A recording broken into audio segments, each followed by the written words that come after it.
folks. Welcome to 6 Minutes of Witchcraft with me, Laura Tempest Zakroff. And I'm not even going to bother setting the timer because I'm just going to blow through it. I know, because today I am really excited to talk to you about the threefold law. And I know a bunch of you just rolled your eyes, probably with good reason, but trust me, stick with me on this one because I have a very interesting theory that I want to share with you. And I think a lot of you are going to be pleasantly surprised, and some of you are probably going to be perturbed. So first, I want to start with a little bit of history and why there's a lot of confusion and a lot of eye rolling. First, I'm going to start with this little poem of 8 lines. Bide the Wiccan law ye must, in perfect love and perfect trust. 8 words the Wiccan rede fulfill, and ye harm none, do as ye will. And ever mind the rule of 3, what ye send out comes back to thee. Follow this with mind and heart, and merry ye meet, and merry you part. I believe this was written or crafted by Amber Kay, appeared in True Magic in 1990. And I say it was crafted, people are like, no, the reed came from here and there. No, this particular grouping, the earliest so far I've been able to find is that it came from Amber Kay. So that's what most people tend to think of, because this was then, after 1990, quoted in a slew of other books, posted all over online, often with Old English script, and so people thought this is everything it contains. But the Rede of the Witches is not 8 lines long. The Rede of the Witches is 26 lines long. I know, 26 lines. What is this? 26 lines. This book here. Okay, the Rede of the Witches, or Witche, right?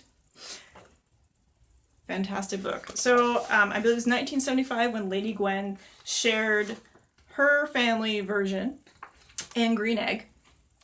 And this book is all about researching how old the reed could be, the different parts of it, etc. It is, I highly, highly recommend it.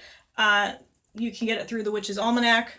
Okay, so check out the Witch's Almanac, and that is the Witch's Almanac Limited. And so, in these 26 lines, I've been studying them, and they're fascinating. You're looking at, most of this is predating, going back fair amount of time. Some of it's to turn of the previous century, some could be older lore, and then we do have some possibly modern additions to it. But there's a lot of wonderful bits of wisdom that have nothing to do, or can be anyway condensed down to 8 lines. And that's not a slam on Amber. This is trying to condense a very complicated concept down to something simple, but there's so much here that's very exciting. And so I've been enthralled by it. And when I got to the couplet number 23, mind the threefold law you should, 3 times bad and 3 times good. I thought,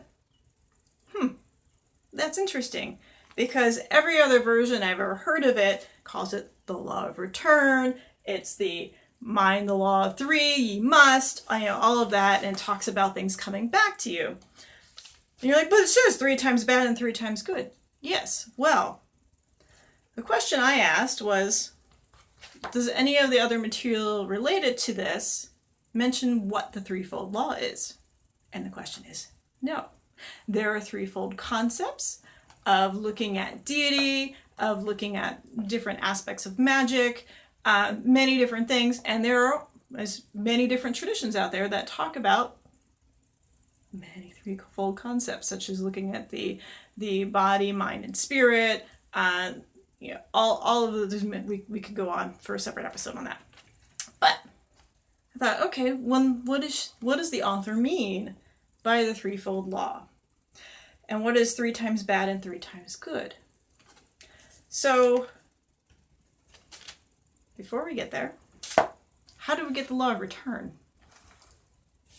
And at the moment, I've been tracing it back to Raymond Buckland, who followed through a Gardnerian line, but the threefold law of return, nor this version of the Rede, do not appear in Gardnerian Book of Shadows.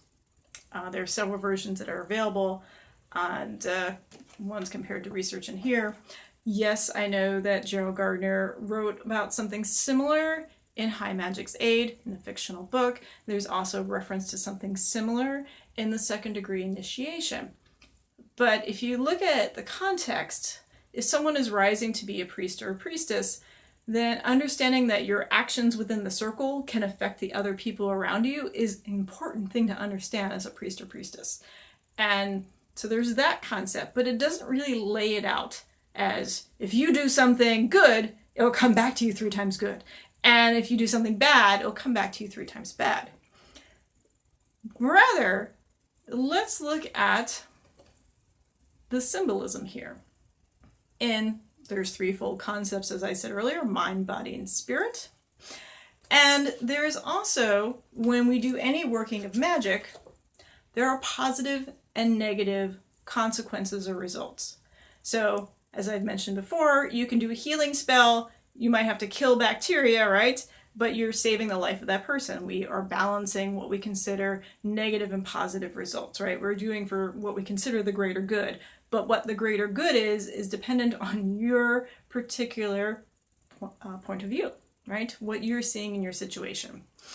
And as witches, I think we need to be not only balancing looking at what are the negative effects of what I do and what are the positive effects of what I do, but there is a third point we should be looking at. And that is, where are we going with it? Because as witches, we should not be operating strictly on a reactionary method, right? For magic, something bad happened to me, I have to do something about it, right? But that's a very human thing to do, is do magic because I need a spell for something, right? Whatever the situation is. And that's what I'd say average people do, is that they need a spell to solve a problem, which is, again, not a bad thing. This is magic, thought, change the world, right? When we are thinking about long-term, right, getting past the immediate situation, we are creating more change. And so I think the threefold law is saying that not only do we need to mind what are we responsible for the good things, what are we responsible in terms of bad things, but how are we responsible for the next step? What are we going to do past this situation? So that we're not constantly in a reactive state, but we're proactive in our work. Right? I know.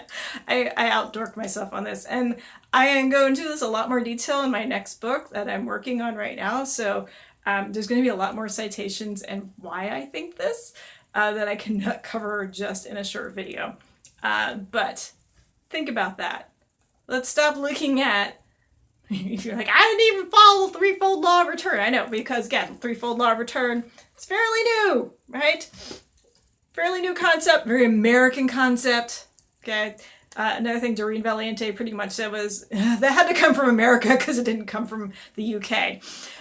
So get out of this thing, get out of this concept that it's this only Wiccan thing, but it is looking at more ancient concepts of mind, body, spirit, as well as how do we plot our path? Where are we coming from? Where are we at? And where are we going? Another threefold law, right? Past, present, future. So start looking at it in that way, rather than how is this going to come back and bite me in the ass? If you're only looking at what's coming at your butt, like what's going to come and hit you, you're not looking forward. So in order to move forward, we have to be looking there. So that is my take on the threefold law. So I will include some of the links, including this book, as well as John Coughlin's work, and let's talk more about this. Thank you very much. Oh, don't forget to subscribe, and have an awesome day.